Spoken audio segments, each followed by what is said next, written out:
조남재 교수님이 이제 좀 전에 이번 학회를 하면서 저에게 전화를 주셔가지고 MIS 교육연구회가 뭔가 좀 역할을 좀 했으면 좋겠다 이번 학회에. 그래서 첫 번째 패널 기획으로 MIS 교육의 미래에 대해서 패널 기획을 했고요. 두 번째 기획은 그럼 MIS가 과연 다른 학문과 어떻게 융복합을 하는 게 좋겠느냐라는 두 번째 주제를 저희들이 맡아서 하게 됐습니다. 오늘 패널 위원을 소개하겠습니다. 첫 번째는 우리 한국에서 관광하면 경희대학교인데 그 관광하면 그 경희대학교 내에서 스마트 관광원의 학과장을 맡고 있고 지금 스마트 관광원의 전체적인 커리큘럼을 맡아서 지금 기획하고 있는 구천모 교수님을 첫 번째 패널리스트로 모셨습니다. 박수로 좀 환영해 주세요. 감사합니다. 예, 두 번째로는 저희들 경상대학교의 그 경영정보학과가 최근에 상당히 많은 변신을 하고 있습니다. 특히 문화융복합 쪽에 지금 변화를 하고 있어서 그게 정대율 교수님을 두 번째 패널위원으로 모셨습니다. 예, 세 번째 패널위원은 지금 동아대학교가 아주 크게 변하고 있습니다. 동아대학교에 제가 홍승구 교수님과 제가 통화를 최근에 했는데 원로 교수들은 전부 다 뒷방으로 다 쳐지고 젊은 교수님들로 모든 커리큘럼을 바꿔서 빅데이터 쪽으로 완전히 동아대학교 경영정보학과가 완전히 변신을 하셨다고 지금 제가 말씀을 드려서 그 변신한 과정과 그 결과를 오늘 말씀을 드리겠습니다.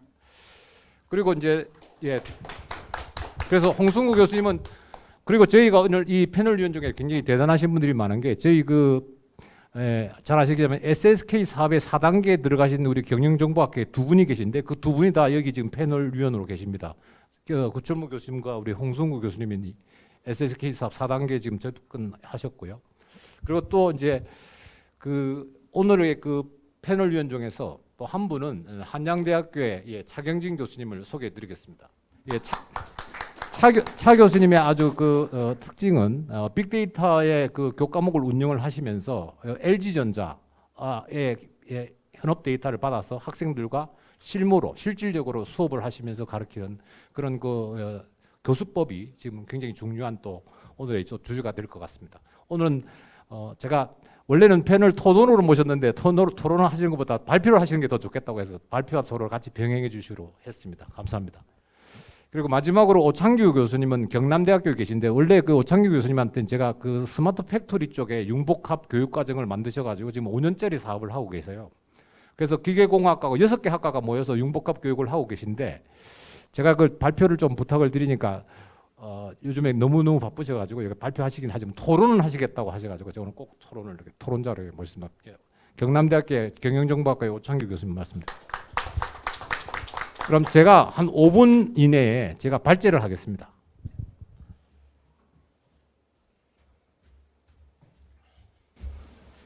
저희 학교에 정보 미디어 경영이라고 하는 융복합 전공이 있습니다.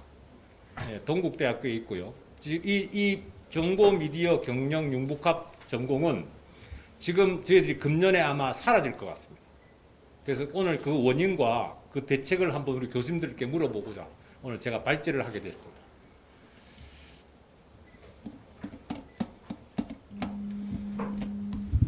다음 페이지 하면 되죠. 네. 저희들이 원래 그 정보 미디어 공영을 융복합하게 된 가장 근본적인 배경은 뭐 이런 겁니다. 잘 아시겠지만 지금 잘 아시겠지만 요즘 신문지상에 나오는 진성준 국회의원이 종부세 재산세 완화를 9억에서 12억으로 하자고 했습니다. 이게 사실은 잘 아시겠지만 민주당의 원래 그 당정하고는 굉장히 다른 정책입니다.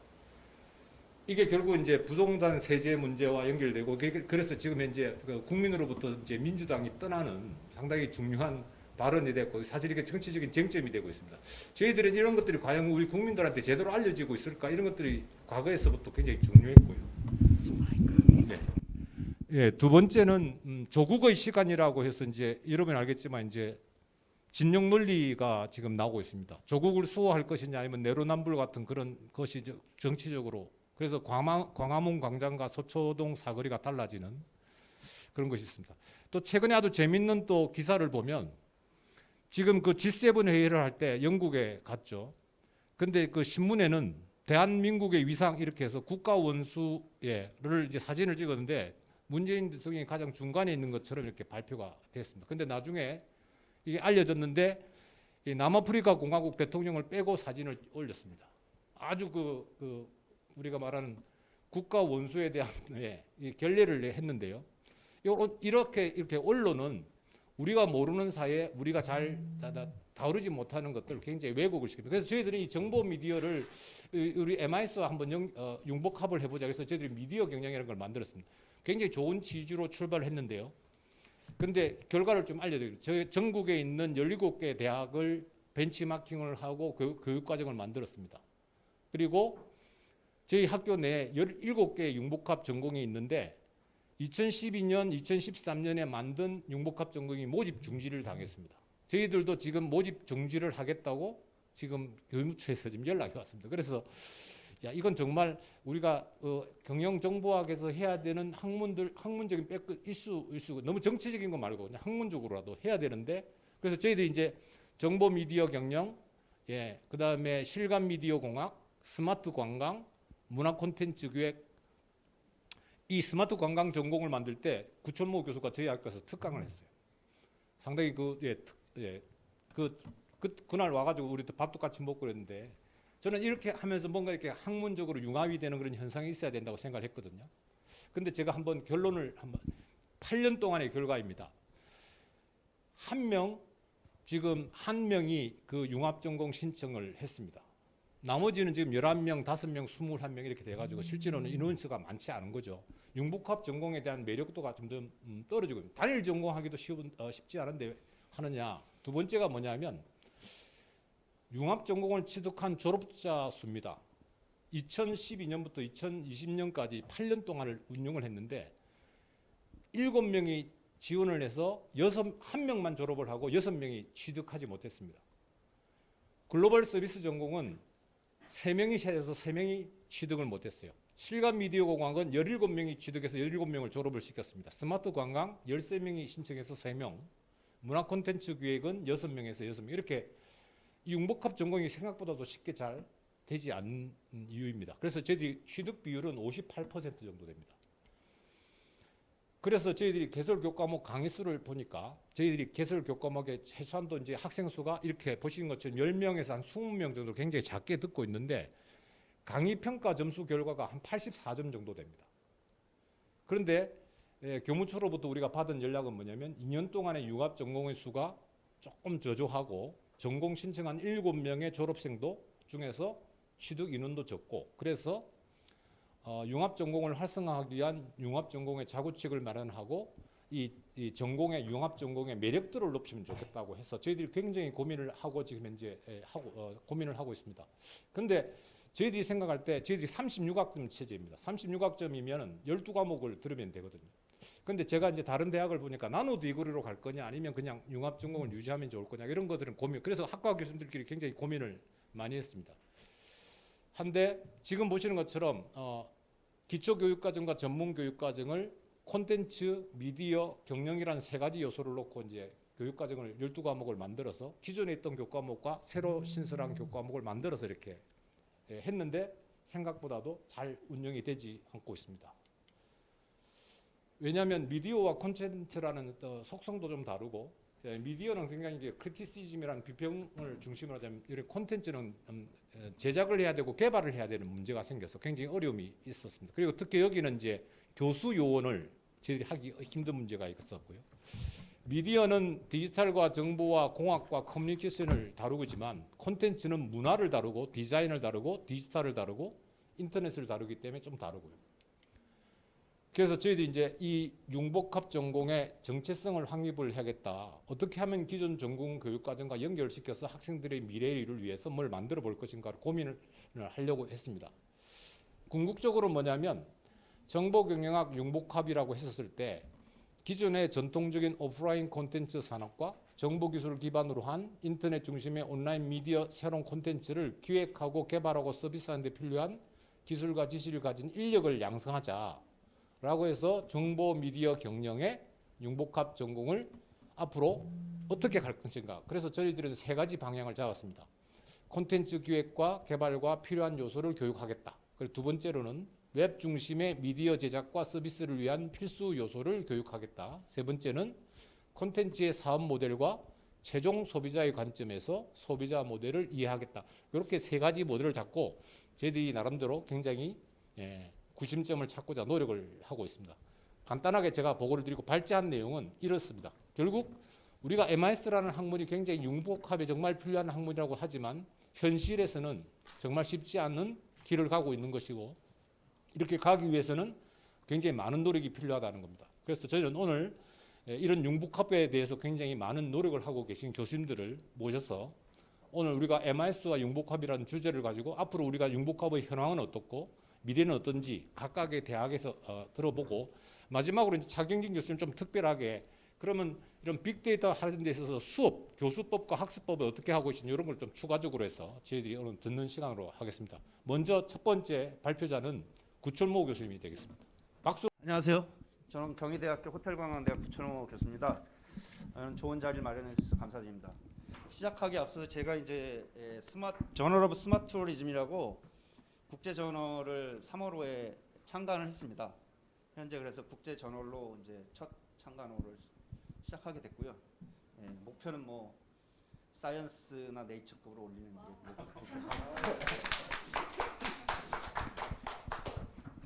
자, 그래서 대학원에서 가장 중요한 게 학생들을 가르치는 교육하고 연구잖아요.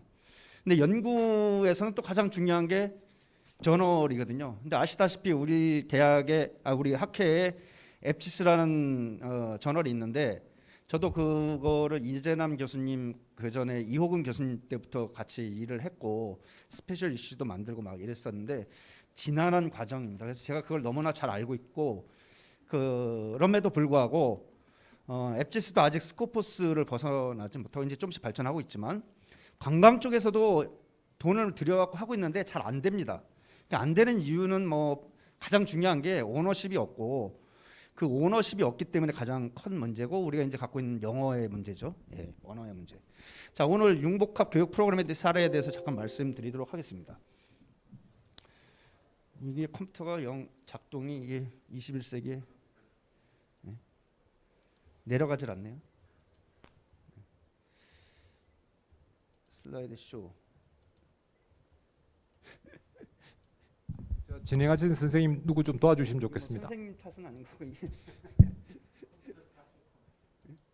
컴퓨터가 작동을 안 하네. 이게 너무 많이 열려 있네요. 창 모두 닫기. 이 MIS를 가르치는 교수님들이 모여 계시는 학회가 맞죠? 이게 애니메이션이 슬라이드 쇼가 뜨질 않네. 자,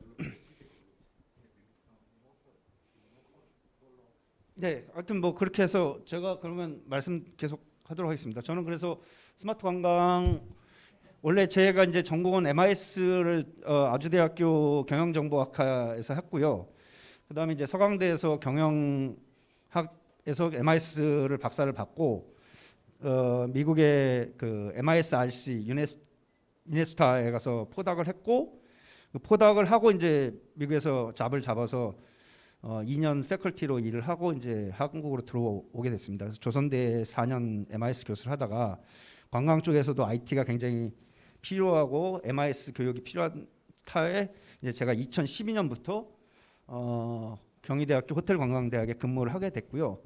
2012년에 가서 이제 Role of IT in Tourism이라는 주제로 계획을 하다가 좀 너무 밋밋하고 그래서 95년에 인터넷 시대가 왔을 때 우리 분야에서 이비즈니스하고 이커머스가 새로운 키워드로 등장을 했고 그 테마에 따라서 많은 연구들이 진행된 걸 저는 경험을 해서 스마트폰 갖고 뭔가 저널을 쓰는 건 너무 그냥 수준이 좀 너무 낮다. 개별 저널이다라고 생각을 해서 찾아보니까 스마트 투어리즘이라는 단어가 없더라고요. 그래서 제가 이 스마트 투어리즘이라는 단어를 처음으로 이제 만들었습니다. 그래서 I'm father of smart tourism theme 이렇게 주장을 하고 딴 데 가서 원조 스마트 관광의 창시자다라고 하면서 이제 Journal of Smart Tourism하고 책도 이렇게 만들고 그 주장을 뒷받침해 주기 위해서 이렇게 책도 만들었습니다. 스마트 관광이라는 걸로. 예. 그 이제 그 주장을 뒷받침해 주는 건 여기 이제 제가 세 개의 저널을 SSGI에서 2015년, 2021년 나왔는데 하나는 스마트 투어리즘에 대한 그 Definition and Development라는 저널 일렉트로닉 마켓에 냈고요. 두 번째는 이제 스마트 투어리즘 에코시스템이라는 걸로 정의를 했고 바운더리 정의를 했고 개념 정의를 했습니다. 올해 나온 건 스마트 투어리즘 시티입니다. 그래서 세 개 다 좋은 SS 저널에 나왔고요. 자, 팬데믹 상황이 높아져 갖고 관광하고 이렇게 쭉 하다가 2020년에 급전직하로 떨어졌고요. 뭐 일자리는 뭐 말할 것도 없이 굉장히 힘듭니다. 그런데 요 호텔 지금 여수에 있는 이 호텔은 돈을 어마어마하게 벌고 있다고 합니다. 지금 많은 사람들이 여기 와갖고 마침 요 호텔의 총 지배인이 제 제자거든요. 그래서 알게 됐고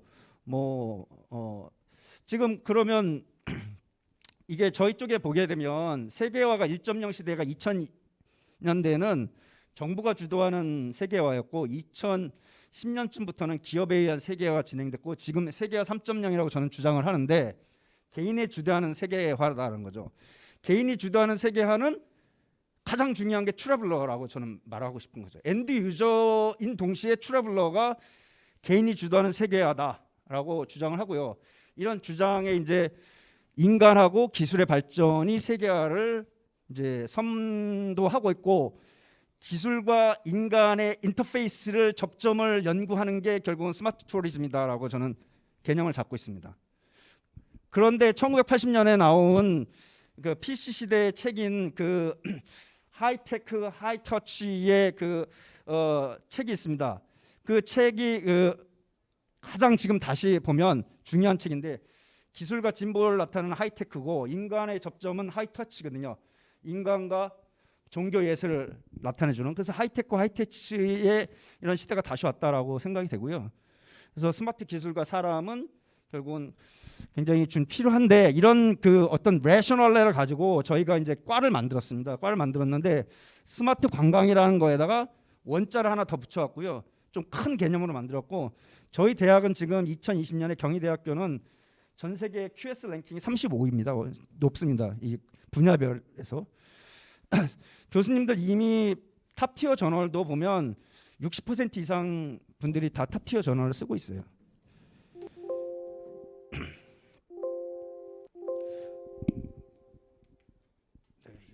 네. 그런데 넘어갔나요? 여긴 넘어갔는데 저긴 또 안 넘어가네요. 네, 총 지배인한테 꼭 말하겠습니다. 총 지배인 개인 자랑했네요.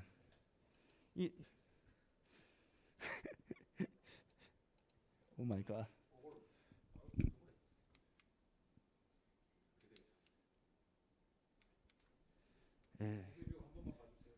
이거 어떻게 해야 되는 겁니까?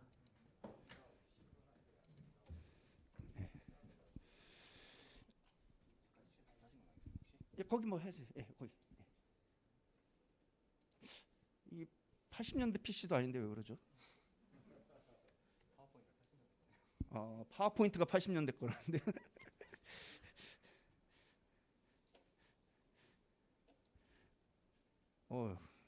이 귀중한 시간을.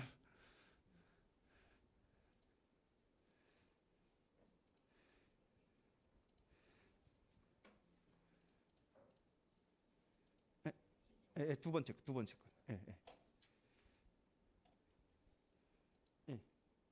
네네. 좀 됐습니다.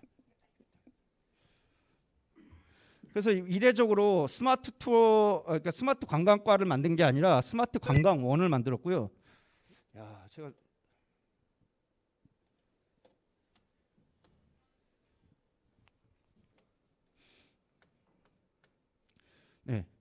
그래서 저희가 원래는 6개 과가 나눠져 있었어요. 근데 교수님들한테 사인을 받아서 전체 31명이 한 과로 뭉쳐졌습니다. 이렇게 IC 6개 과에 관광학, 조류예식, 컨벤션, 호텔 경영, 문화 콘텐츠의 글로벌 과를 6개 과가 이 ICT의 결합을 한 융합적 미래교육 학제로 개편을 했습니다. 그래서 하나의 스마트 관광으로 다 전직을 시켰습니다. 그래서 여기가 본직이고 다른 원래 있던 과는 이제 겸직으로 다시 재발령을 내렸고요. 그래서 저희는 이제 이렇게 비전을 디지털 전환 시대의 선도적 역할을 수행하는 세계 제1의 스마트 관광 교육 플랫폼 대학원을 만들겠다라는 기차에 저희가 현재 2020년에 세계 QS 랭킹 35위거든요. 그래서 BK를 따게 되고 이제 2027년까지 7년을 하게 되면 저희가 주장하는 거는 세계 QS 랭킹 10위권 안 또는 안팎으로 가겠다라는 게 저희가 이제 세운 주장이고, 그걸 뒷받침해주기 위해서 이제 바로 신임 교수를 뽑았어요. 이 사람이 만 40인데 저희가 정교수로 초빙을 했습니다. 정교수로, 풀 프로페서로. 안 온다는 것도 경희대학교에서 지금 월급 제일 높습니다. 이 사람이 탑티어 우리나라 MIS 쿼터리가 아마 임팩트 팩터가 한 7.0 정도 되죠. 근데 저희 쪽에 임팩트 팩터가 투어리즘 매니지먼트하고 저널스 오브 투어리즘 또는 JTR하고 저널스 오브 트래블 리서치 이런 데가 임팩트 팩터가 8 정도 됩니다. 거기에 논문을 한 10개씩 실어요. 그리고 홍콩 폴리텍에서도 안 내주려고 갖고 저희가 이제 모셔왔어요. 모셔온 이유는 이 사람이 투어리즘 매니지먼트 탑티어 저널의 매니징 에디터예요. 그러니까 40살 먹었는데 어마어마한 성과를 내고 있어서 본부하고 총장하고 해갖고 저희가 BK를 따면 무조건 뽑아주는 걸로 도장을 받고 BK를 따자마자 모시고 왔어요. 네, 그 정도로 저희는 사람이 중요하다라고 얘기했고, 과를 만들자마자 이제 제가 전 세계로 이제 줌으로 해갖고 이런 프로그램을 만들면서 계속 알리고 있습니다. 그래서 전 세계에서 우리 분야에 제일 유명하다는 사람들 딱 초빙해갖고 줌으로 이렇게 해갖고, 예를 들면 패널 디스커션에 이제 Shaping the Future of Tourism Education이 어떻게 가야 되는지 제가 이제 좌장을 하면서 이제 어떻게 보면 엑스포즈를 시키고 계속 브랜드 레커니션을 시키고 있습니다. 근데 원래 스마트 관광원에 대한 구조는 이렇습니다. 호텔 경영, 관광학, 컨벤션 경영, 조리, 외식, 문화관광, 콘텐츠, 글로벌과가 있는데 여기다 스마트과를 하나 만들고 스마트 관광원이라고 하고 여기 있는 사람들 다 퍼갖고 여기로 옮긴 거죠. 다 사인 받고. 그러고 나서 BK 사업단에서 70억짜리를 딴 거거든요. 그래서 스마트 관광원을 이렇게 만들었고, 그래서 이제 우리가 사람을 끌어모을 때 야, 이런 과를 만들었다고 하지 않고 이과 졸업하면 네가 어디에 취업할 수 있는데 계속 강조했어요. 그래서 정부 유관기관 석박사 공무원 연구원이 될 수 있다. 기업연구소에 취업할 수 있다. 정보 및 데이터 분석 전문가가 될 수 있다. 국내 학계의 교수가 될 수 있다라고 4가지를 딱 집어넣고 계속 홍보를 하고 있습니다. 근데 이 말뿐이면 이제 사람들이 안 오는데 뭐 여러분들 놀라지 마세요. 지금 저희가 이번 학기에 이제 새로운 대학원생 발표가 났거든요. 까지 해갖고 저희가 165명이 됩니다. 현재 등록 인원은 130명이고요. 이번에 신입생들이 35명이 합격이 돼서 9월 달에는 165명이 될 예정이고요. 그리고 나서 BK는 50명을 주어집니다. 그래서 석사는 70만 원, 박사는 130만 원의 생활비를 주고 있습니다. 저희가 전체 커리큘럼을 이렇게 짰어요. 필수 과목군 해갖고 통계 데이터 같은 기초 빅데이터 그룹하고 스마트 관광 사학군, 그다음에 관광 원래 오리지널, 하스피탈리티 호텔 쪽에 오리지널, 그다음에 경영 쪽에 글로벌 쪽에 산업 파트너 해갖고 그다음에 글로벌 출애 이렇게 해갖고 이 프레임워크를 만들고 실제로 이 과목을 다 개설을 하고 있습니다. 여기서 보면 이번 학기에 열린 과목이거든요. 그래서 이번 학기에 한 12과목이 열려갖고 이게 좋은 점이 뭐냐면 학생들이 교수를 마음대로 선택할 수 있어요. 그 교수들이 만약에 강의를 잘못하면 바로 그 다음 학기에 자동적으로 아웃되거나 2-3명 놓고 자기 학생들 가르치고 있을 수밖에 없는 구조입니다. 이게 굉장히 지금 무서운 구조인데, 심지어는 여기 이제 정남호 교수가 제 동료인데, 정남호 교수가 원래 이 우리 분야에서 이제 연구조사 방법론 같은 것들을 교수님들이 필수 과목이기 때문에 안 놓으려고 그래요. 우리도. 그러면 그때 이제 학생들 이렇게 데리고 가려고 하니까 제가 그런 거 싹 쳐내버리고 연구 제일 잘하는 사람이 연구조사 방법론 가르친다 그랬고 했죠. 뭐 다른 교수님들이 좀 반발이 있었는데 어찌됐든 그래서 예를 들면 내가 원한다 그러면 호스피탈리티 수익 경영 수업을 들을 수도 있는 거고, 뭐 리더십에 들을 수도 있고, 스마트 관광도 들을 수 있고, 그다음에 뭐 관광 사회 심리학도 들을 수 있고 이렇게 됩니다. 그리고 나서 중요한 건 졸업 요건을 올렸어요. 박사를 우리 과에서 받으려면 만약에 KCI 등재 전환이죠. 스코퍼스 2편 이상 게재인데 만약에 BK를 받게 되면 1편 이상은 및 SSCI 1편 게재입니다. 주저자로. 이거 안 되면 졸업 안 됩니다. 그래서 엄청난 이 반동이 있었는데 어찌됐든 돈 받는 사람들은 무조건 이렇게 해야 된다라는 게 이제 내규로 만들어졌고, 그 다음에 이제 저희가 글로벌을 주창하고 있고 기술을 주창하고 있어서 이제 줌으로 전 세계에 있는 이제 한국의 학자들을 계속 부르고 있습니다. 그래서 작년 2020년 9월 달에 12회에 걸쳐서 외국에 있는 한인 교수들을 불렀어요. 외국에 있는 한인 교수들.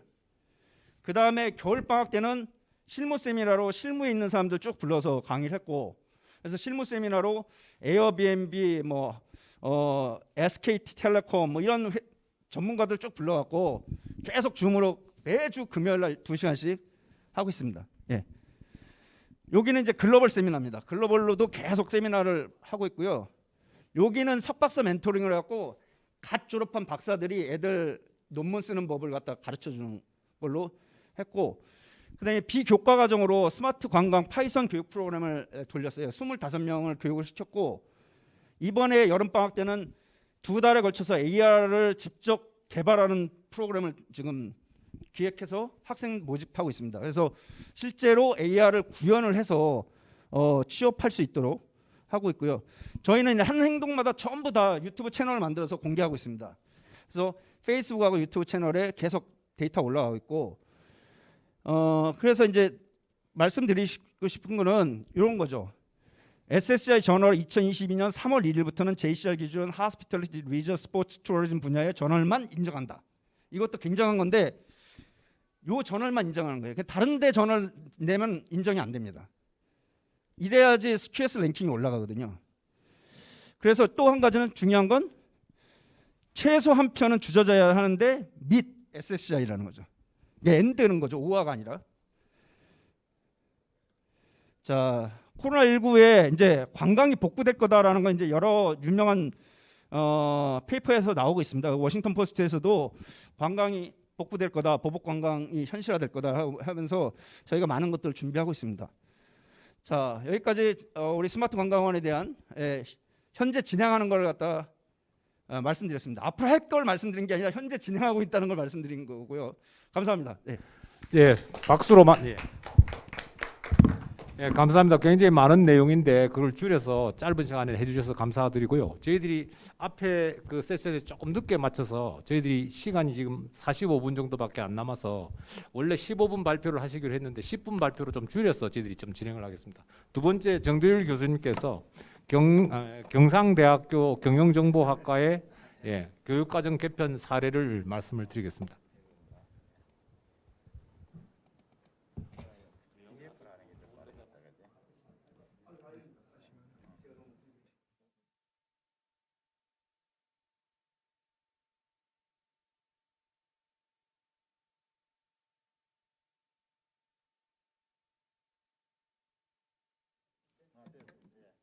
됐습니까? 네, 반갑습니다. 조금 전에 소개받은 경상대학교 정대율 교수입니다. 반갑습니다.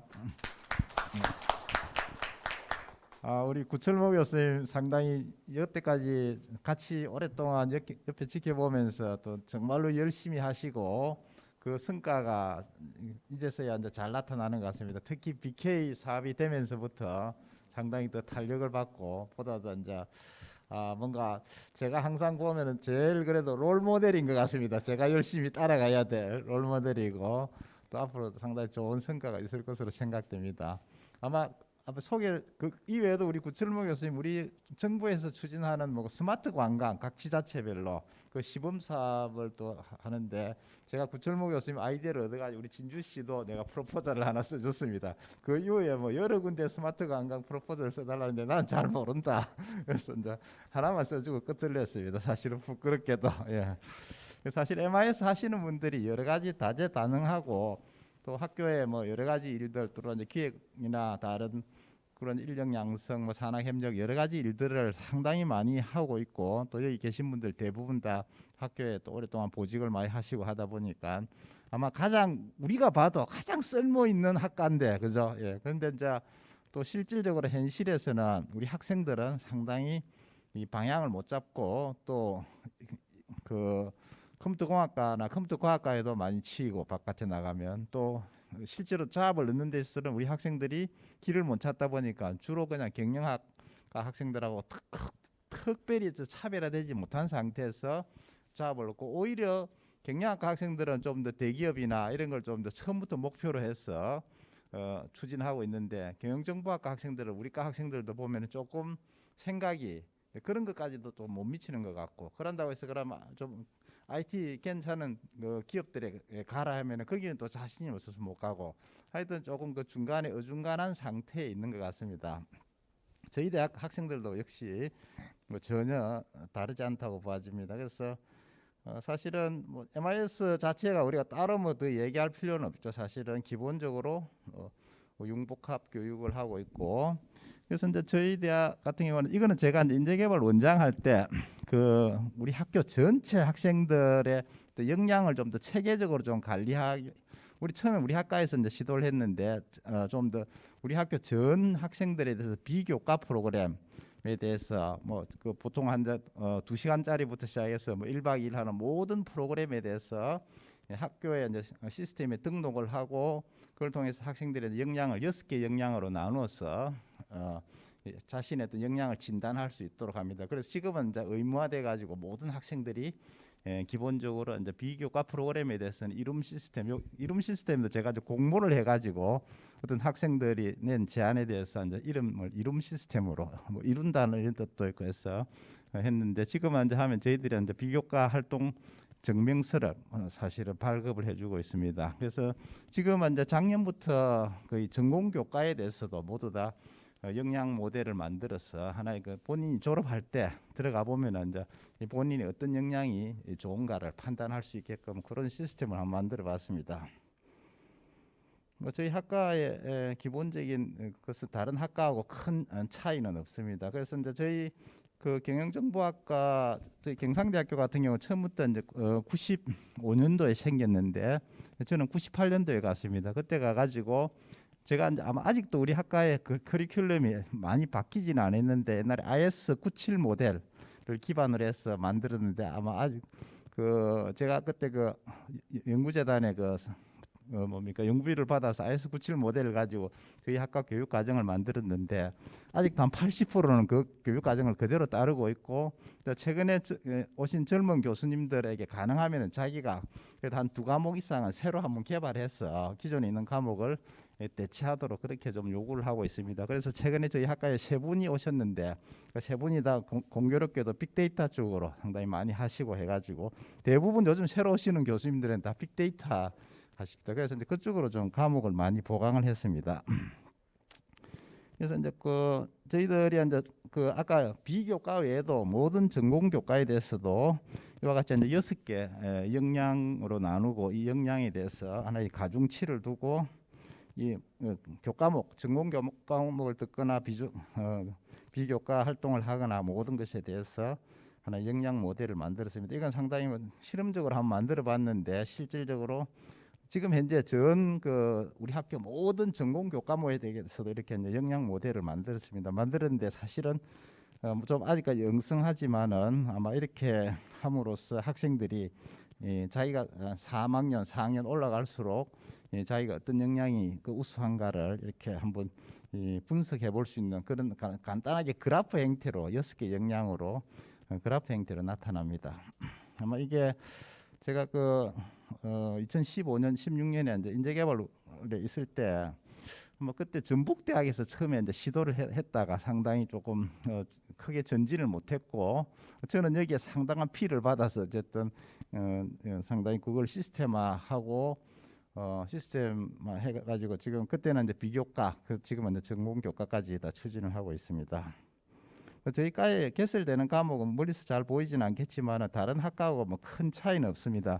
없는데 이제 최근에 제가 이제 전공 그 교과과정 개편 위원을 하면서 그때 개편 위원을 제가 이제 맡아서 했는데 위원장을 하면서 좀 그때 이제 강조했던 것 중에 하나가 사실은 이런 이제 어드벤처 과목을 그 이제 6학점이나 한 12학점 좀 프로젝트 베이스 과목을 적극적으로 학과에 개설하도록 많이 요구를 했는데 실제로 대부분 학과에서는 거의 개설을 안 했고, 그래서 제가 주장을 했으니까 제가 또 전공 개편 심사 개편 위원장을 맡으면서 제가 주장을 했기 때문에 어쩔 수 없이 저희까지 이제 2개를 였습니다. 그래서 IT 융합 어드벤처 디자인이라는 과목하고 저건 이제 3학년 1, 2학년들 중심으로 하고, 그다음에 이제 사실은 원래는 이제 MIS 종합 설계가 아닌데 조금 이제 이름을 좀 바꾼데 어쨌든 그렇게 해서 이거는 이제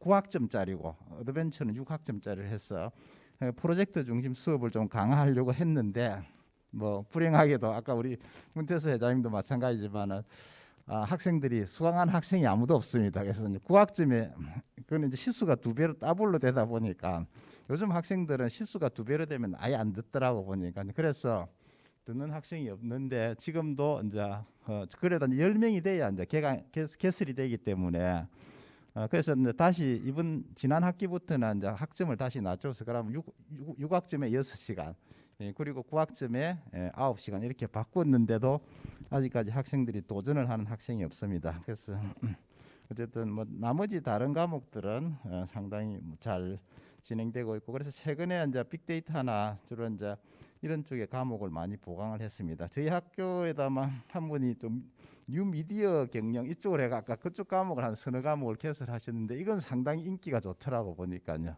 학생들이. 그런데 가장 뭐 힘들어하는 과목은 제가 가르쳤던 시스템 분석 설계 과목이었는데 학생들이 필수다 보니까 안 들을 수는 없고 가장 힘들어했는데, 제가 그래서 새로 신임 교수님이 한 분 오셔서 그분한테 그냥 가감히 드려버렸습니다. 시스템 분석 설계는. 근데 이제 상당히 잘하고 계시고, 저는 그냥 프로젝트 관리하고 정보자원 관리 그런 좀 쉬운 과목을 가르치고 있습니다. 그래서 이제 전 과목마다 저희들은 이제 전공 역량과 관련해서 역량 모델을 구축했다는 걸 말씀드리고 싶고요. 그다음에 이제 저희 학과에서 운영하는 게 이제 IT 융합 시스템 개발 트랙을 하는데, 뭐 이건 이제 저희 학과에서 이제 운영하는 게 그 트랙 IT 융합 시스템 개발 트랙하고 그다음에 이제 공공산업 경영 지원학 그 2개를 저희들이 그런 융합 전공으로 운영을 하고 있습니다. 그래서 사실은 이것도 처음에는 개설했는데 거의 학생들이 뭐 안 들었습니다. 그러니까 안 듣다가 그 이제 우리 새로운 유동희 교수라고 젊은 교수님이 한 분 오시고 그다음에 3분이 오면서부터 그분들이 주로 이제 프로그래밍이나 이런 쪽에 또 많이 가르치고 하다 보니까 상당히 지금은 이제 이게 상당히 좀 활성화돼 가지고 저희 과 학생들 중에 한 3분의 1이 이 트랙을 이수를 합니다. 물론 이제 트랙은 아무래도 융합 전공보다는 좀 부담이 덜하고 저희 학과 과목 중심으로 돼 있다 보니까, 그래서 최근에 이제 들어오는 학생들은 과거에는 경영정보학과 온 학생들이 거의 다 문과 학생이다 보니까 그냥 경영학하고 별로 구분을 못했고, 최근에 한 몇 년 사이부터 오는 학생들이 고등학교에서 아마 조금 경영정보학이라는 코드가 따로 있는가 봅니다. 그래서 이 코드를 보고 그래도 이제 IT에 조금 오리엔티드 되고 또 이과 학생들도 좀 오는 것 같고요. 그런데 이제 문제는 그 대부분 제가 이제 20명 면접을 봤는데 학생들한테 물어보니까, 그래서 앞으로 뭘 하기 위해서 왔냐고 물어보니까 19명이 마케트를 하겠다라고 와서 이것은 이게 무슨 소린가.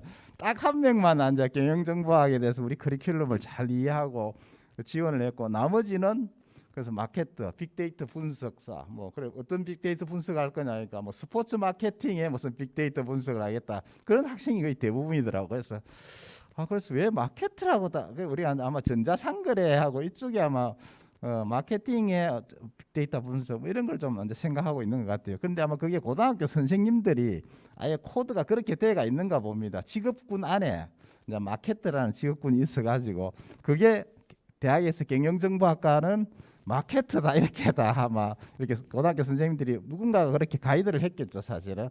그러니까 고등학교 선생님들이 다 그냥 경영정보학과 갈 학생은 직업군 중에 마케터라고 쓰는 학생은 다 경영정보학과로 이제 지원을 이렇게 시킵니다. 그래서 제가 학생들 그 1, 2, 3학년 자기 진로 희망을 적어놓은 걸 보니까 1학년 때도 마케터, 2학년 때도 마케터, 3학년 때도 마케터가 돼 있습니다. 그래서 내가 학생들 보고 마케터가 뭐냐고 물어보니까 그 면접하면서 뭐 다 각각 다 달라요. 대부분 보면은 이제 스포츠 뭐 기록 데이터를 분석해서 하는 스포츠 마케팅 그쪽에 좀 얘기하는 애들이 있고, 그 다음에 이제 전자상거래 쪽에 조금 얘기하는 학생도 있고, 뭐 전혀 또 다릅디다 보니까 어쨌든 이제 저희들이 생각하고 있는 것과 고등학교도 상당히 괴리가 있다라는 걸 생각하고, 그래서 이제 새로 들어온 학생들 과거에는 이제 IT 쪽의 과목을 거의 안 들었는데, 그래서 이제 이 트랙을 하면서 그래도 어느 정도 이 트랙 과목들이 상당히 이제 그 폐강이 안 되고 어느 정도 조금 유지를 하고 있습니다.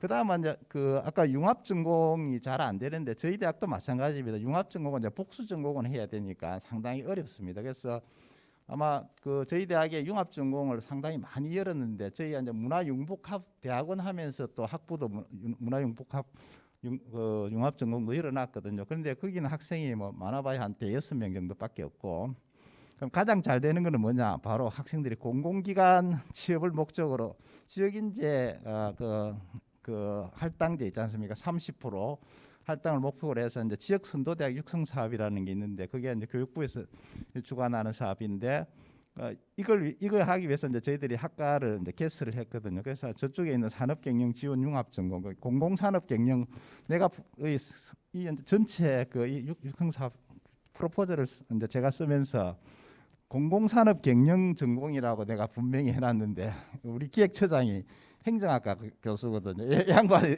싹 X표 치고 이름을 산업경영지원으로 해놨는 거예요. 그래서 우리 재직자 전형 산업경영학과가 있거든요. 그래서 학생들이 그거하고 좀 많이 헷갈려 해 보면. 그래서 이제 기획처장이 이제 끝났으니까 내가 다시 공공산업경영으로 다시 바꾸려 했습니다. 그래서 이제 각각 예를 들어 주택건설융합전공은 저희 이제 핵심도시에 있는 진주의 핵심도시 LH 잘 아시죠? 그죠? LH 하고 그다음 전력에너지융합전공은 한국 남동발전, 그리고 이제 저희 산업경영지원융합전공은 주로 이제 중소벤처기업진흥공단이 저희 진주에 있습니다. 거기 하고, 그다음에 이제 뭐 저작권위원회, 그 외 나머지 LH나 이런 데도 다 같이 이제 전 공공기관에 다 같이 커버를 하고, 그다음에 이제 그 시설 안전 쪽에 관련돼서는 이제 KTL 한국 산업기술시험원하고 몇 개 이제 연구기관들이 있거든요. 그쪽에 이제 시설 안전하고 그다음에 시험 분석 이쪽으로 이제 했는데 처음에는 이제 이 세 개를 주로 했는데, 가장 그래도 저희 산업경영지원융합전공이 학생이 제일 많고 한 학년에 한 40명 정도 됩니다. 그래서 수강하는 학생이. 그래서 이제 제일 문제는 얘들은 이제 현장 실습을 공기업에 보내야 되거든요. 그게 이제 사실은 물론 이제 예산도 많이 들고 하는데, 어쨌든 뭐 공기업에서도 자기들이 목표를 위해서 받아주는 형태로 지금 잘 진행이 되고 있습니다. 그래서 아마 가장 우리 학교뿐만 아니라 전체적으로 아마 성공한 모델이 공공기관을 타겟으로 하는 그런 융합전공이지 않을까. 그래서 좀 더 명확하게 뭔가 타겟이 정확하면은 학생들이 융합전공을 많이 듣는 것 같습니다. 그다음에 이제 문화융복합학과 관련해서 아까도 아주 문태수 회장님도 보면 동국대학도 경영정보학과가 안 끼는 데가 없지 않습니까? 그죠? 여기저기 다 해야 되듯이 마찬가지로 저희 대학도 마찬가지입니다. 그래서 이제 문화융복합학과 BK를 하면서 대학원 석박사 하면서 다시 이제 학부도 똑같이 이런 체제를 해서 융합전공을 만들었고, 뭐 그 융합전공에 이제 지난해부터 만들었으니까 지금 6명인가 있거든요. 그래서 아마 뭐 그래도 의외로 뭐 인문대학 학생들은 상당히 좀 많이 해보려고 하는 것 같아요 보면. 그래서 이건 아직까지 어떻게 될지에 대해서는 조금 약간은 미지수입니다. 그 다음에 이제 저희들이 이제 또 이제 지금 추진하고 있는 게 공유대학 관련해서 아까 우리 그 젊은 새 교수님이 주로 이제 주축이 돼서, 이게 아마 서울대학이 이제 그 메이저 대학이고 저희 경상대학교가 참여대학으로 돼 있거든요. 그래서 디지털 혁신 쪽에 이제 저희들이 빅데이터 분야 쪽으로 해서 상당히 해가지고 지금 이제 한참 그 체제를 지금 구축하고 있습니다. 그래서 서울대학교하고 저희 대학하고 경기과학대학 그리고 이제 서울시립대 해가지고 몇 개 대학이 중심이 돼서 하는데, 이건 상당히 제가 볼 때는 뭐 그 앞으로 가능성이 대단히 높다고 좀 보아집니다. 그래서 이런 이제 디지털 혁신 공유대학 관련해서는 이제 우리 아마 유동희 교수님이 오셨으면 좀 자세히 좀 설명을 들었으면 좋겠는데, 어쨌든 여기에도 약간 이제 미니 트랙 형태로 되어 있는 것도 있고 이제 연계융합 전공까지를 가려고 하고 있습니다. 그래서 저희 학과에서는 이게 이제 형태가 이제 나노 디그리 형태도 있고 약간 조금 중국 고급 이런 식으로 이제 이루어져 있는 것 같습니다. 그래서 약간 지금 현재 아직까지는 구체화되지는 않았지만 저희 학과에서는 일단 요 한 6과목 정도로 해서 한번 그 나노 디그리 형태로 그렇게 지금 추진하려고 하고 있습니다. 2학기 때부터 이거는 시작할 계획입니다. 예, 이상입니다. 제가 어쨌든 MIS 하시는 분들이 아주 고민도 많지만 아마 또 제일 학교에서 이것저것 많이 해야 되니까 좀 제일 바쁘긴 하지만 그래도 MIS 학과는 없으면 안 된다라는 것은 제 결론입니다. 이상입니다. 예. 예, 감사합니다. 예, 그 굉장히 자료를 준비를 많이 해주셨는데 짧게 이렇게 요약해서 해주시느라고 감사드립니다. 예, 다음은 홍순구 교수님 초청해서 동아대학교 경영정보학과의 그 교육과정 개편에 대한 노력을 한번 저희들이 듣도록 하겠습니다.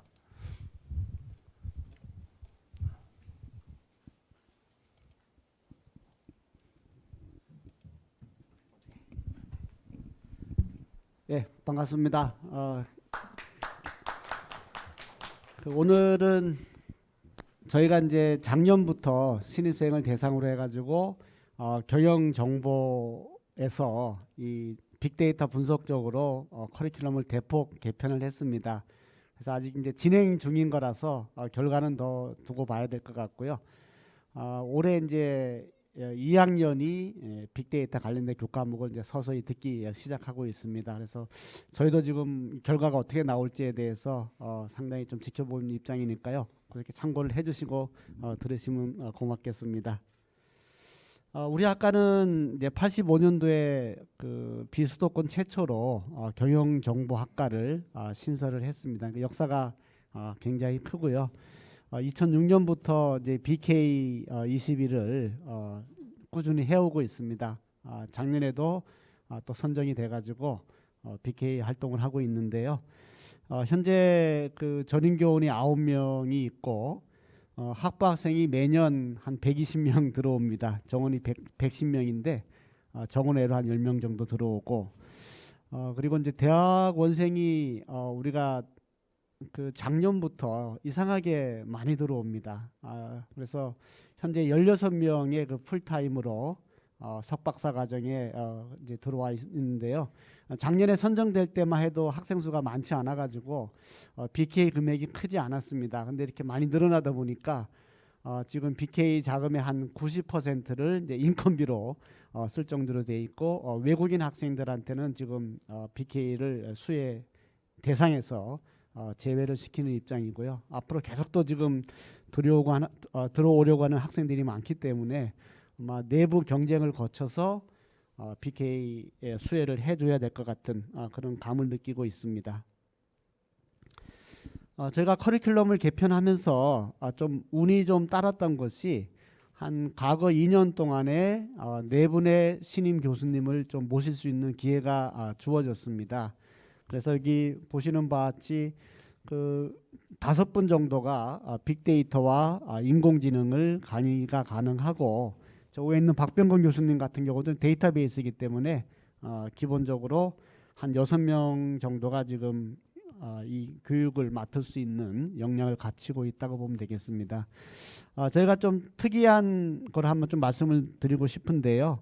여러 가지 뭐 비교과 프로그램을 운영 중에 있습니다만 셉 ERP가 굉장히 성공적으로 운영을 했습니다. 2012년부터 저희가 요거를 이제 운영을 해오고 있는데 한 5명에서 20명 정도가 꼬박꼬박 셉 ERP 관련된 기업에 취업을 하고 있습니다. 그래서 현재 한 100여 명이 관련 기업체에서 이제 근무를 하고 있는데요. 아마 이게 어떻게 보면 우리가 이 MIS가 고민하는 부분을 조금은 해소시켜 주는 게 아닌가 생각이 들거든요. 우리가 이제 이 보면은 한 110명, 120명 들어와 가지고 이 코딩을 해서 나가는 학생은 많지가 않습니다. 한 20%도 한 10%, 15% 정도인데 그 대다수는 이제 셉 ERP로 나가는 거고 한 서너 명 정도가 이제 IT, 즉 코딩을 통해 가지고 취업을 하는 거였거든요. 그래서 어떻게 보면 이제 셉 ERP 같은 경우는 조금 이제 이 코딩이 좀 적은 부분이고 사용자와 만나는 이제 그런 부분이 있다 보니까 우리 이제 문과 출신의 학생들이 좀 더 적응하고 하는데 좀 용이하지 않았나 하는 생각이 듭니다. 우리 학과의 인력 양성 목표는 뭐 경영이니까요. 이 데이터에 기반한 의사결정을 통해 가지고 기업의 문제를 이제 해결하는 건데, 여태까지는 이 보시는 여기 하얀색으로 보시는 것처럼 주로 이제 경영 정보에 관련된 교과목을 강의를 했습니다. 근데 이번에 개편하면서 이 인공지능, 그러니까 통계와 뭐 딥러닝 같은 거와 이제 빅데이터 교과목을 대폭 이제 확대하면서 이 비즈니스 분석가를 이제 양성하기 위한 목표를 설정해서 강의를 하고 있습니다. 그래서 이제 이 일반적인 경영 정보에서 이 데이터 사이언스로 저희가 이제 탈바꿈을 시도를 하고 있는데요. 뭐 이런 자료는 많이 보셨을 겁니다. 가장 섹시한 직업이다. 뭐 실제로 지금 요 데이터가 지금 나와 있습니다만 이게 3년이 아니고 5년 차입니다. 작년까지 2020년까지 가장 인기 있는 직업이 바로 이 데이터 사이언티스트입니다. 그리고 한국 내에서도 요 나중에 데이터를 제가 공유하도록 하겠습니다. 시간이 없는 관계로 데이터 관련 산업 부분에서 인력이 많이 부족한데 그 중에서도 이 데이터 과학자 부분이 이제 전체의 약 한 30% 이상이 부족하다는 것을 지금 데이터로 보여주고 있고, 아마 기업체에서도 많은 인력을 필요로 하고 있습니다. 그래서 이런 필요성에 대해서는 제가 생략을 하도록 하겠습니다. 재밌는 것 중에 하나가 그러면 이러한 데이터 과학자가 되기 위해서 어떤 역량을 보유해야 되느냐를 가지고 제가 좀 고민을 했었는데요. 여기 보시는 바와처럼 이 하드 스킬이 조금 상대적으로 비중이 약합니다. 대신에 이 소프트 스킬이 상당히 강조됨을 알 수가 있는데요. 이 도메인 지식, 우리 뭐 경영 정보니까 경영학과에 관련된 전문성이 이제 5점으로 가장 크고, 또 의사소통 능력입니다. 우리가 잘하는 게 공대 학생보다는 코딩보다는 사용자와 만나서 어떤 그들의 요구사항을 파악해내는 능력이 더 탁월하기 때문에 이런 부분들이 또 강조되고 있다는 것을 알 수가 있습니다. 그래서 우리 학과의 그 교육과정을 좀 설명을 드리면, 학교 전체적으로 마이크로 모듈제를 운영을 하고 있는데요. 우리 학과에서는 2개의 모듈을 운영을 하고 있습니다. 데이터 사이언스 쪽과 디지털 비즈니스입니다.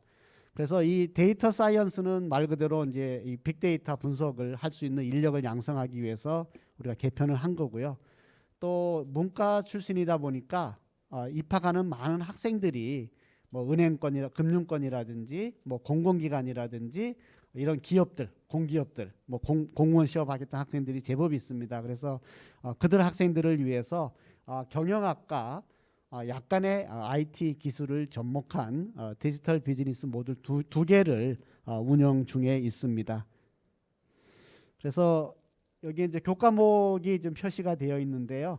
학과 교양에서는 뭐 경영학이나 뭐 경제학 기초, 통계학 기초를 좀 배우게 되고, 핵심 모듈은 다 들어야 됩니다. 그래서 R 기반의 통계 분석이라든지 데이터베이스, 그다음에 MIS 원론, 그다음에 데이터 사이언스 개론, 그다음에 C 분석 등을 이제 핵심 모듈로 하고 있고, 이제 그다음에 이제 학생들이 디지털 비즈니스 모듈이나 데이터 사이언스 모듈을 선택할 수가 있습니다. 둘 중에 하나를 선택할 수도 있고, 아니면 둘 다를 또 선택할 수도 있습니다.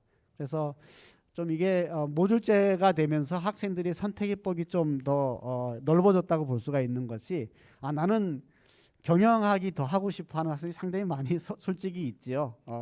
경영학과를 가고 싶었는데 성적이 부족해서 경영정보학과에 왔다.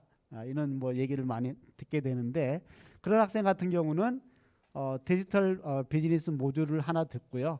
그다음에 경영학과에서 개설되는 일반적인 경영학 교과목, 그러니까 경영학 모듈을 들어가지고 졸업을 할 수가 있습니다. 그리고 그리고 이제 요 데이터 사이언스 모듈은 이제 일반적인 인공지능과 빅데이터에 관련된 교과목으로 구성을 해놨습니다. 그리고 전공 선택 과목은 경영학 교과목들로 구성을 해두었습니다. 그리고 나중에 좀 설명을 드리겠습니다만 우리가 이제 스마트 헬스케어 융합 전공을 운영 중에 있는데요. 이건 좀 이따 설명을 좀 드리겠습니다. 그리고 이제 일반적인 얘기일 수가 있겠습니다만은 이 비즈니스 분석하고 데이터 사이언스가 어떤 차이점이 있는지 또 좀 살펴볼 필요가 있는 것 같습니다. 그래서 이 비즈니스 분석 같은 경우에는 어떤 의사 결정을 위한, 그러니까 비즈니스를 위한 의사 결정에 필요한 것들을 이제 연구하는 학문이 되겠고, 요 출처는 이제 U of 워싱턴에서 이 데이터 사이언스 이 프로그램과 비즈니스 어널리틱스 프로그램을 두 개를 운영하고 있습니다. 거기에서 제가 이제 따온 어떤 개념적인 정의가 되겠습니다. 그래서 여기 이제 비즈니스 어널리틱스 같은 경우에는 이 테크니컬 스킬하고 비즈니스 스트래러지 이런 것들이 이제 필요하다는 거죠. 그래서 의사 결정에 필요한 데이터를 다루는 학문으로 이렇게 볼 수가 있을 것 같고, 데이터 사이언스 같은 경우에는 이제 어떤 비즈니스를 위한 데이터를 어떻게 수집할 것인가, 그거를 위해서 이제 프로그래밍을 어떻게 하고 데이터 마이닝을 어떻게 하고, 그다음에 큰 데이터를 빅데이터를 어떻게 분석할 것인가, 조금 이제 테크니컬한 게 접근을 하고 있음을 우리가 알 수 있습니다. 그래서 DB의 어떤 뭐 설계라든지 구조라든지요, 그다음에 이제 머신러닝 알고리즘에 대한 뭐 개발 이런 것들을 이제 데이터 사이언스 쪽에서 좀 하고 있습니다. 그래 요약을 한다면 이 비즈니스 분석가 같은 경우에는 어떤 의사결정에 필요한 데이터를 이제 분석하기 때문에 제가 봐서는 조금 문과에 조금 더 가깝다 이런 느낌을 받았고, 데이터 사이언스는 실제로 이제 알고리즘을 개발하고 코딩을 하는 거기 때문에 조금 이제 이과에 좀 가깝다라고 제가 지금 결론을 내렸습니다. 그래서 이제 제가 교과목을 작년에 개편을 하고 나서 고민하는 것이 과연 학생들이 이것을 소화해낼 수 있을 것인가. 그래서 이제 우리 교육과정, 개편된 교육과정을 가지고 외부 교수님 두 분을 모시고 이제 자문회의를 한 3주 전에 가졌습니다. 그래서 이제 토론을 많이 했는데 가장 고민거리가 똑같습니다. 이게 우리 문과 학생들이 들어와서 이 통계라든지 이런 이 컴퓨터 사이언스 관련된 교과목을 어떻게 소화해낼 수 있을 것인가. 그래서 그쪽의 그 권유사항은 뭐냐면 좀 이 이과 성향인 데이터 사이언스보다는 경영하기 잘할 수 있는 이 분석적으로 가는 게 좋지 않겠느냐라는 이제 권유를 받았고요. 그리고 그러면서 이제 미국에서도 이 경영학과에서 이 데이터 사이언스 전공을 이제 만들었는데 거기도 이제 많은 실패를 했다는 겁니다. 학생 모집을 하는데 전공은 개설이 됐는데 학생들이 뭐 한 두세 명 들어와 가지고 굉장히 곤욕을 치렀다는 똑같은 고민을 이제 하고 있음을 알 수가 있습니다. 그리고 또 한 가지가 이제 이것도 우리가 뭐 계속 고민하는 것 중에 하나인데 이 실천적 지식을 좀 강의를 해야 되지 않느냐. 우리가 이제 여러 가지 기술에 관련된 교과목으로 이제 구성이 되어 있다 보니까 과연 그 학생들이 그 분야로 배운 내용을 가지고 취업을 하느냐. 대다수는 그렇지 이제 못한 부분이 많이 있다 보니까 이렇게 이 전반적인 어느 분야에서도 이 사용할 수 있는 활용 가능한 그런 교과목들도 좀 필요하다라는 그런 의견이 있었습니다. 그리고 이제 요새 뭐 학생들이 이제 관심이 많아지는 것이 이 데이터 사이언스 개론이라든지요, 엑셀 기반의 경영 데이터 분석 이런 교과목들은 우리 경영전공학과뿐만 아니라 전 단대라든지 대학으로 확산할 필요성도 있지 않느냐라는 이제 의견을 좀 받은 바가 있고요. 그리고 이제 이게 끝난 게 아니고 이제 저희가 계속 2주에 뭐 한 번씩 만나면서 이 커리큘럼에 관련된 논의들을 지속적으로 하고 있습니다. 그래서 아까 제가 두 가지 모듈을 소개했는데 막상 이제 끝나고 나서 보니까 이 디지털 비즈니스 모듈 같은 경우에는 좀 이게 너무 혼합된 게 많이 있는 것 같다. 그래서 이 디지털 전환이라든지 뭐 이 비즈니스 분석이라든지 뭐 IT 개발 쪽이 막 혼용돼 있다 보니까 학생들이 좀 혼란을 겪을 수 있어가지고 이제 이 디지털 비즈니스 모듈을 뭐 디지털 전환, 그러니까 이쪽은 아까 말씀드린 것처럼 이 경영학에 초점을 두고 빅데이터나 IT 기술을 조금 접목해서 일반 기업에 이제 취업을 시키는 거죠. 그러면 그쪽에서 뭐 IT 기획을 한다든지 어떤 그 이 필요한 것을 그 이 IT 개발자들한테 설명해 주는 그런 역할을 좀 맡기겠다는 거고요. 그래서 이제 우리 학과 학생들한테 이런 그 잡 트리를 만들어 가지고 설명을 하고 있습니다. 그래서 여기에는 세 가지 분야로 나누어 가지고 어떠한 자격증이 있고 어떠한 업체에 취업이 가능한지를 설명을 하고 있는 것입니다. 네. 이제 거의 다 왔습니다. 이제 마지막으로 제가 작년도에 4차 산업혁명 혁신대학에 그 선정이 됐는데요. 우리 그 경영정보학과와 그다음에 건강과학대학의 3개 학과가 융합이 돼서, 그러니까 경영정보학과가 융합인데 거기에 또 다른 융합을 한 거죠. 그래서 현재 2개의 트랙을 운영하고 있는데 정원은 40명입니다만 4개 학과에서 1년 차에는 20명, 그다음에 2년 차에는 23명의 학생들이 요 융합 전공에 수강을 하고 있습니다. 이 학생들은 이제 요 융합 전공으로 학위를 받게 됩니다. 그래서 마지막으로 이제 결론을 말씀드리면 저희가 뭐 데이터 사이언스를 추구하고 있습니다만 제 개인적인 생각으로는 이 비즈니스 어널리틱스가 좀 더 문과 학생들한테 적합한 것 같고요. 데이터 사이언스 쪽으로는 이제 뭐 일부 이제 능력 있는 학생 또는 대학원에서 이거를 추구해야 되지 않을까 하는 생각을 좀 가지고 있습니다. 자, 그리고 마지막으로 이거는 뭐 차 교수님께서 얘기할지 모르겠는데 향후에 여러 가지 지금 IT 교육에 관련된 새로운 방법들이 있습니다. 에콜 40이라든지 울산시에서 만들고 있는 이노베이션 스쿨 같은 경우에는 이제 비학위 과정으로 온라인 과정을 시행하고 있는데 이런 거에 대한 또 연구가 또 필요하지 않을까라는 생각을 좀 해봤습니다. 예, 감사합니다. 교수님 감사합니다. 자, 그러면 오늘 마지막 발표자인 차경진 교수님의 발표를 듣겠습니다. 차 교수님은 그 평소에 수업을 하시면서 그 LG전자의 현업 데이터를 가지고 빅데이터 분석을 직접 학생들과 파이썬으로 이렇게 교육을 하시는 그 교육 과정에 대한 소개를 해주시겠습니다. 박수로 저쪽에. 네, 안녕하세요. 10분밖에 안 남아서 최대한 빠르게 소개하도록 하겠습니다. 안녕하세요. 한양대학교의 차경진입니다. 반갑습니다. 제가 앞에 분들께서 이제 경영정보 시스템 우리 전공과 우리 학과가 어떻게 변화되어야 되는지 말씀해 주셨다면 이제 저는 저희 한양대에서 인더스트리 커플드 프로블럼 베이스드 러닝이라는 게 있어요. 그래서 현장의 기업의 문제를 수업에 가져와서 이 문제를 한 학기 동안 풀고 기업이 평가하는 그러한 수업이에요. 그래서 이러한 수업을 제가 LG전자랑 같이 운영했던 그 경험과 또 어떤 게 더 중요하게 제가 했어야 되는 부분인지에 대해서 좀 나눠보도록 하겠습니다. 일단 이 수업의 이름은 현장형 데이터 기반 서비스 디자인입니다. 그래서 기존의 디자인 띵킹 수업은 많았는데 제가 디자인 띵킹 수업을 하면서 그때 느꼈던 건 너무 주관적인 거예요. 페르소나를 선택하는 것부터 커스터머 저니맵을 그리는 것까지 그러면 내가 좀 데이터를 하니까 이거를 다 데이터 기반으로 바꿀 수는 없을까?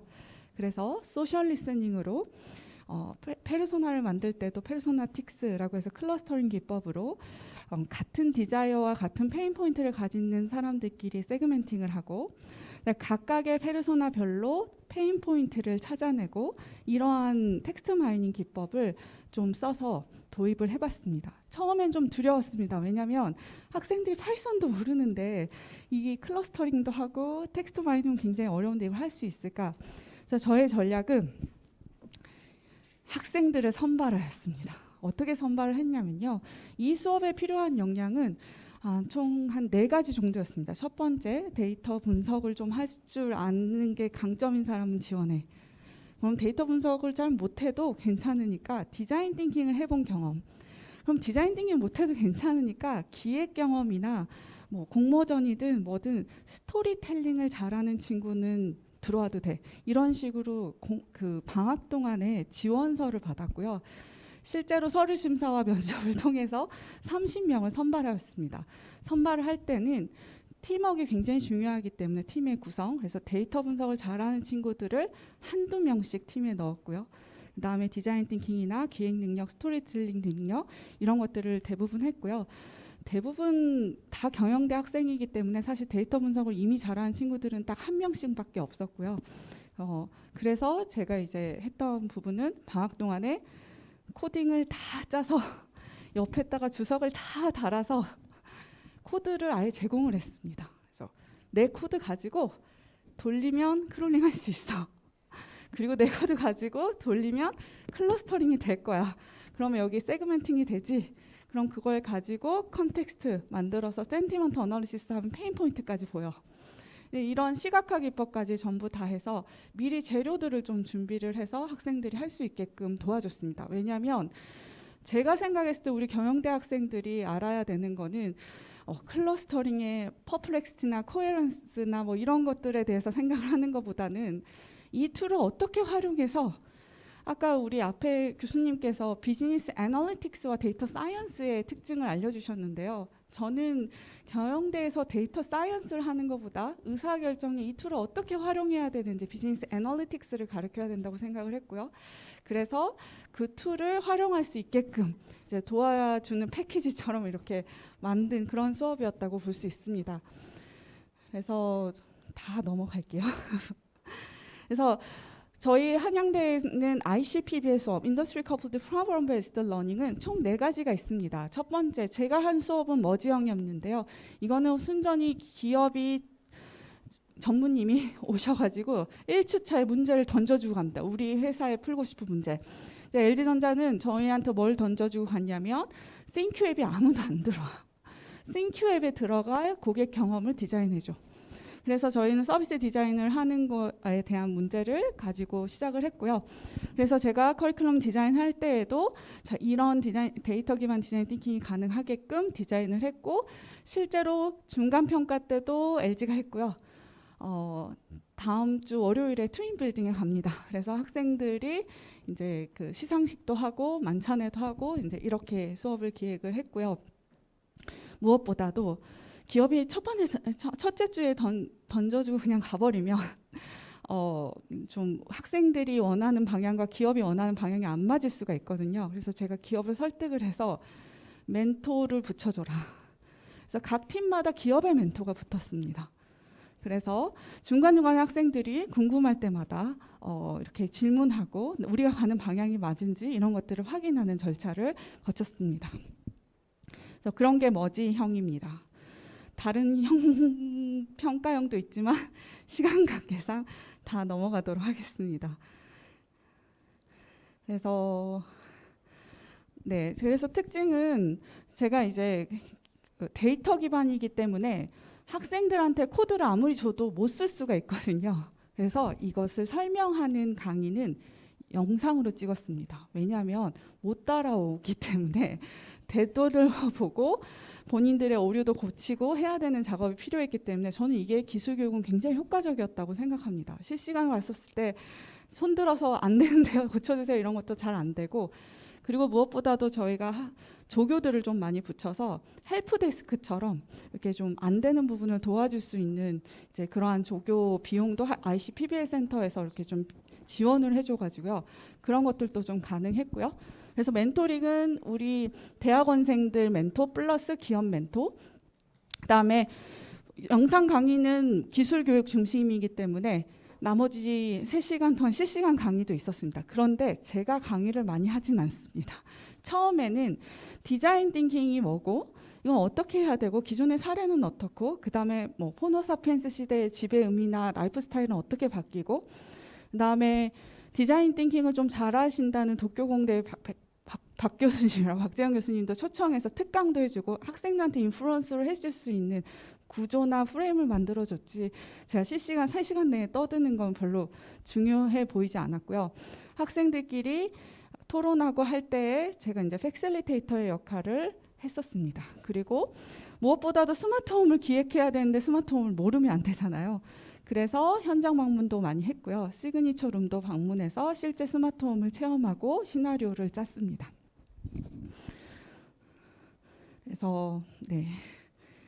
그래서 이런 온라인 강의들을 좀 많이 또 활용을 해서 집어넣어서 저희가 이거를 처음에 기획을 했었을 때는 코로나 발생 전이었는데 딱 코로나가 터지는 바람에 이걸 다 온라인으로 진행을 했는데 굉장히 걱정이 많았는데요. 생각보다 학생들의 의지가 굉장히 컸기 때문에 잘 진행될 수가 있었습니다. 그래서 파이썬도 모르는 친구들한테 파이썬 설치 어떻게 해야 돼?부터 시작해서 제가 온라인 그 영상을 찍어서 이렇게 올려놓고 헬프데스크로 운영을 했었습니다. 크롤링은 어떻게 해야 돼? 내가 네이버 크롤링하는 거랑 이걸 다 리뷰 데이터 크롤링하는 거 이런 것들도 다 줬었고요.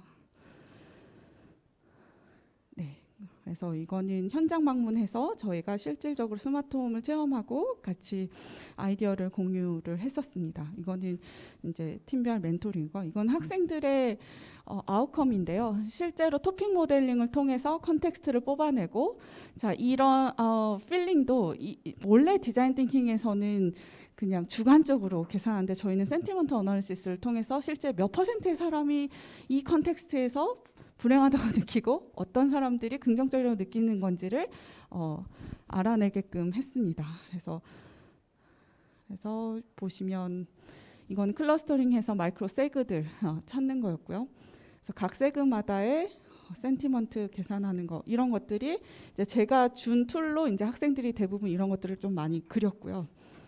그리고 나서 가장 중요했던 건 이제 학생들의 스토리텔링 능력이었습니다. 사실 데이터를 뽑아내는 건 다 누구든 할 수 있지만 이걸 가지고 서비스 기획까지 가려면 그 부분이 가장 어려운 거거든요. 돌리는 건 누구든 다 할 수 있지만 그래서 우리 학생들이 페르소나도 자기네들이 여기서 10%에서 보여졌던 이 컨텍스트는 어떤 페르소나였고 이들의 페인 포인트는 뭐였고 이들한테 줘야 될 경험 디자인은 뭐다. 뭐 이런 식으로 수업을 진행을 했었습니다. 그래서 데이터 기반으로 이건 나중에 프로토타입들을 제가 몇 개를 이제 가지고 왔는데 학생들이 뭐 UI UX도 만들어 본 잠시만요. 죄송합니다. 앞으로 확 가버려 가지고요. 제가 마음이 급했나 봅니다. 그러면 이게 이제 1등 했던 학생 건데요. 실제 이 부분은 반응이 너무 좋아서 이제 특허까지 고려하고 있습니다. 우리 스타일러를 가지고 실제로 디지털 옷장 어떻게 디지털 옷장을 기획하고 가는 건지 그래서 LG랑 공동으로 특허를 출원을 지금 준비 중에 있고요. 그래서 앞으로 사실 LG전자의 반응이 너무 좋았습니다. 자기네들이 이렇게 새로운 인사이트를 데이터 기반으로 찾는 것도 사실 스마트 본부에서 하고 있지 않는 내용이었고 그동안은 마켓 리서치를 했었거든요. 설문조사를 하고 이제 그런 방법을 하다가 새로운 방법으로 하기 때문에 기업들이 굉장히 좋아하는 콘텐츠였고요. 이제 그러다 보니까 어떤 현상이 생겼냐면 경영대 애들도 이렇게 배우는데 우리 재경 쪽에 있는 상품 기획에 있는 사람들은 왜 못 배워? 이런 이야기를 LG전자에서 하게 돼서요.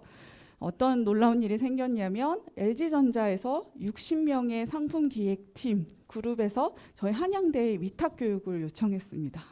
그래서 올 8월부터 11월까지 일주일에 이틀씩 8시간씩 와서 위탁 교육을 하게끔 이제 MOU도 맺고 그래서 우리가 이런 걸 배워야겠다. 이 학생들도 하는데 우리가 왜 못해? 이렇게 해서 이제 그런 산학 협력의 좋은 시너지 효과로 가고 있습니다.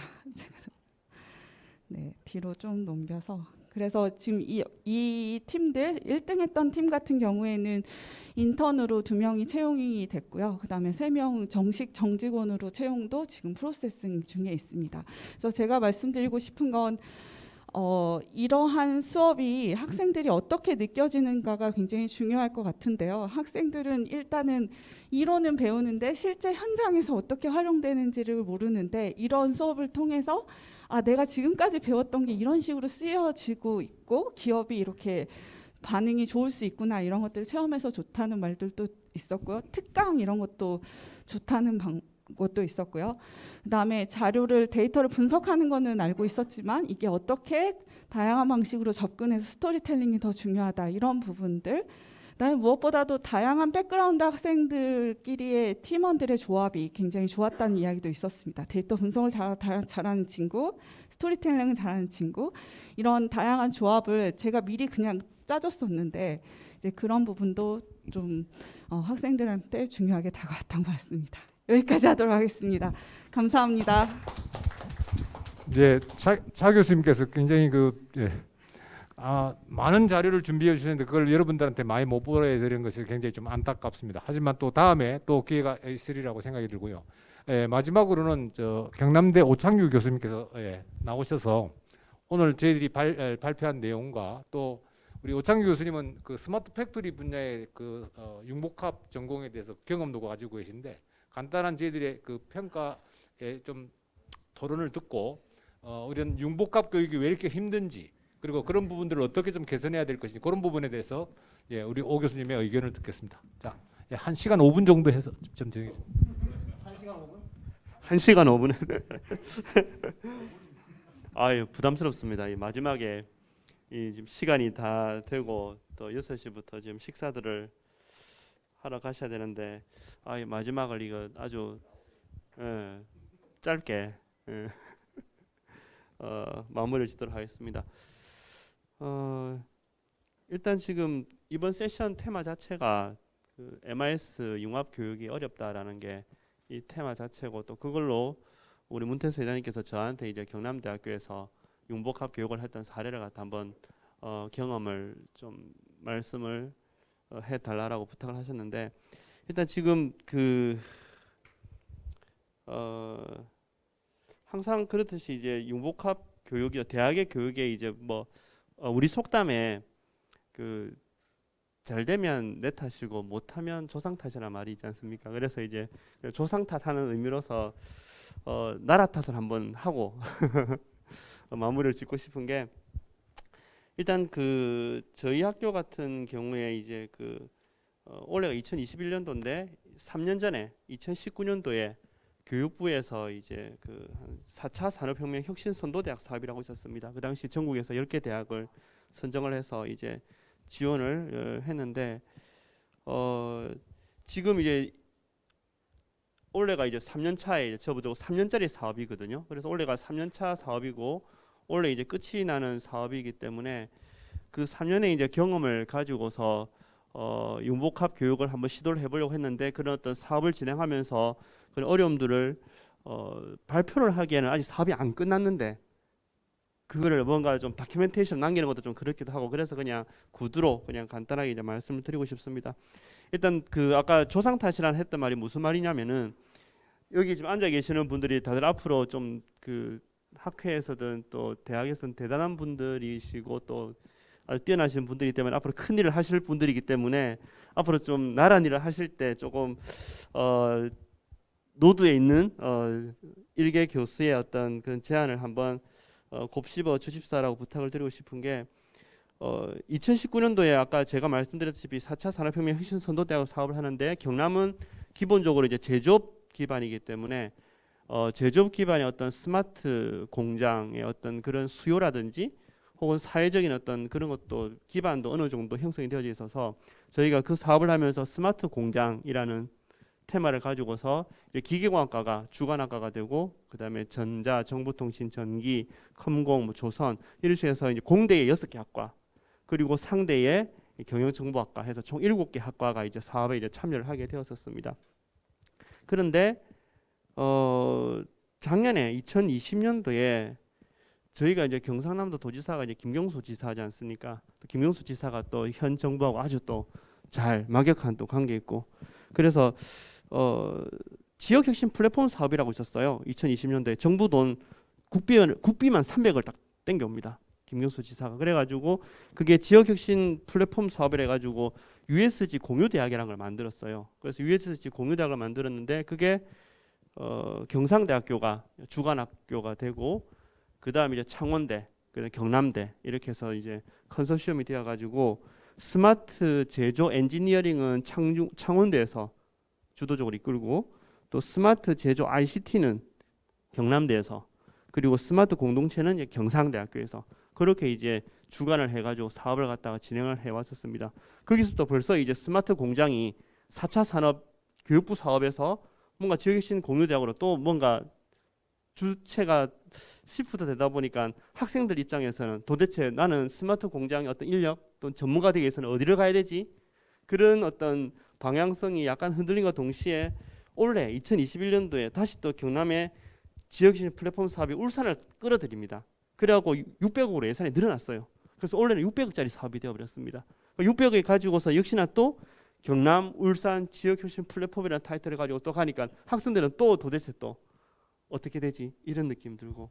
그런데 아까 또 경상대학교의 그 정대리 교수님 말씀하셨습니다마는 또 디지털 혁신 공유대학이라고 있습니다. 마찬가지거든요. 그는 또 나라 전체 공유대학을 한다라는 거죠. 그게 올해부터 시작해가지고 지금 아까 경상대학교는 이제 되었고 또 저희 학교는 또 신청했지만 안 떨어지긴 했는데 그런 것들이 어떻게 보면은 국가에서 진행되고 있는 많은 프로젝트들이 좀 방향성 내지 일관성 지속성을 가지고 좀 계속 지원되면 좋은데 뭔가 돈은 막 쏟아지는 것 같은데도 불구하고 타이틀이라든지 이러니까 학생들 입장에서는 굉장히 혼란스럽다는 그런 느낌이 조금 들었습니다. 그래서 일단은 뭐 앞으로 우리 좀 의사결정을 내리시는 위치에 가신다면 그런 부분을 신경을 써주셨으면 감사하겠습니다. 그리고 마지막 한 가지만 더 드리고 싶은 게 또 우리가 아무리 노력하고 싶어도 학생들이 참 그것도 쉽지가 않은 게 혹시 이것 보면 뭐가 보이십니까? 이 글자 보시면 이거 뭐라 보이세요? 흑토라 보이십니까? 플러스 마이너스라 보이시죠? 이게 문과 학생들은 흑토라 봅니다. 근데 공대 학생들은 이걸 딱 보여주면 플러스 마이너스라 그래요. 거기서 달라요. 거기서부터 일단은 마인드가 다르기 때문에 융합 교육을 한다는 것 자체가 참 쉽지가 않은 것 같습니다. 그래서 어쨌든 그거를 우리가 잘 해나가야 될 것 같습니다. 뭐 짧은 시간 경청해 주셔서 감사합니다. 저희들이 저 시간을 원래 6시까지 하기로 했는데 저희들이 출발이 아예 10분이 좀 늦어져서 저희들이 이제 시간은 뭐 다 채운 것 같습니다. 혹시 플로우에서 오늘 이렇게 발표하신 분들을 대상으로 질문 이렇게 한 두 분 정도만 받고 저희들이 이 세션을 마무리를 하겠습니다. 김근영 교수님. 네.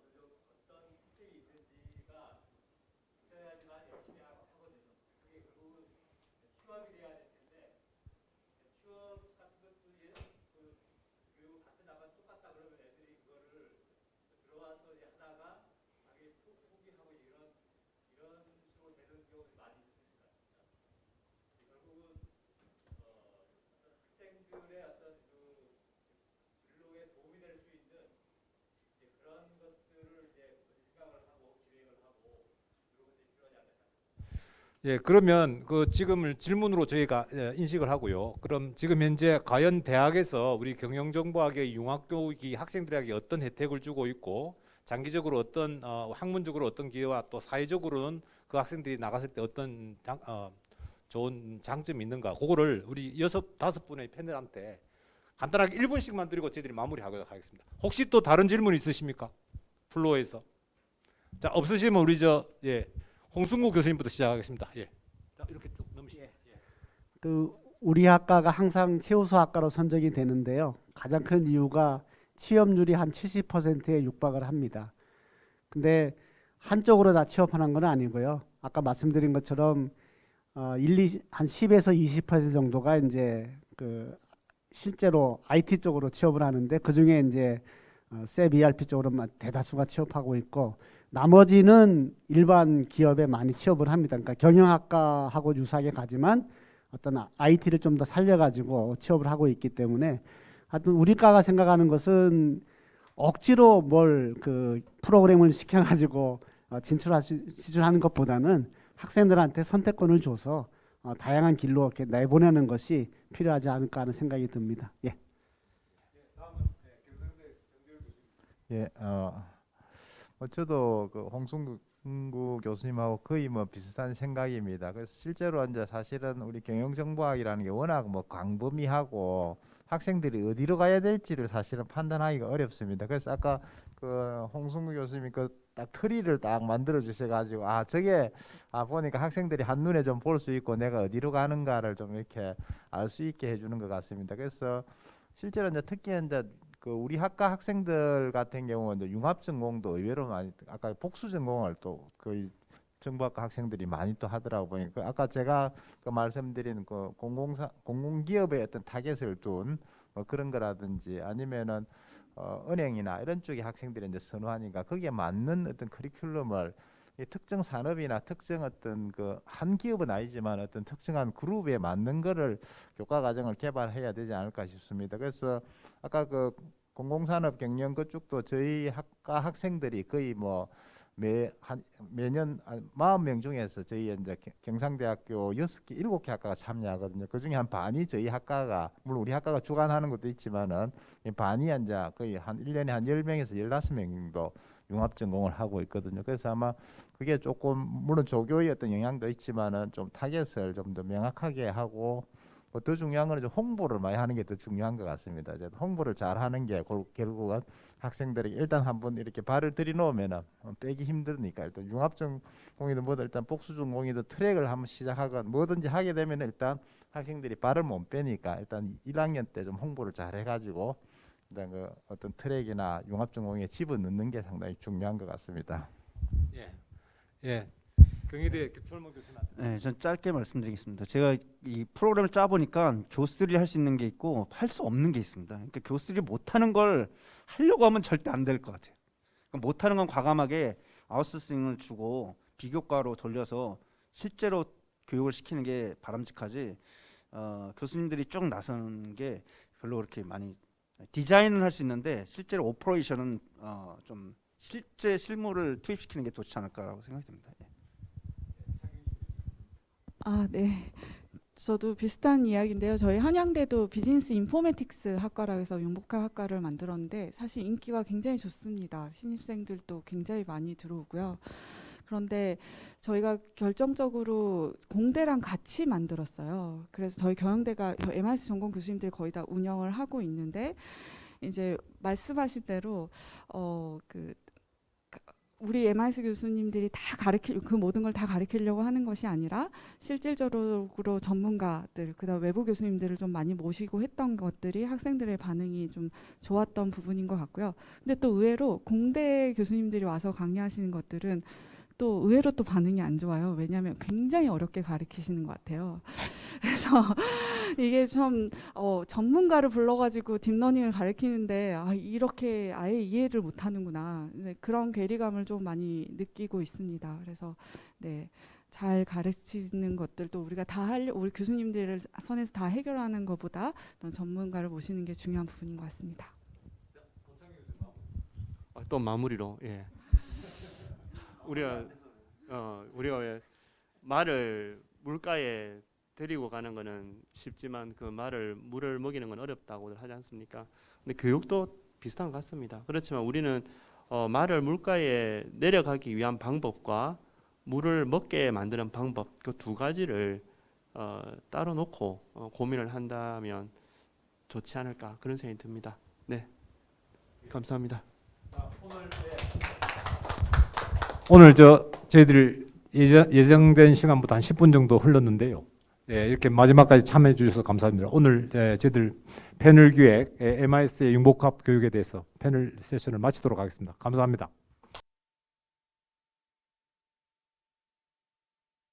역대 어떤 학회보다도 가장 많은 회원들 분께서 참석을 해주시고 자리를 빛내주셔서 그 대회를 개최하는 그 회장의 일원으로서 굉장히 기쁜 마음을 가지고 있습니다. 그래서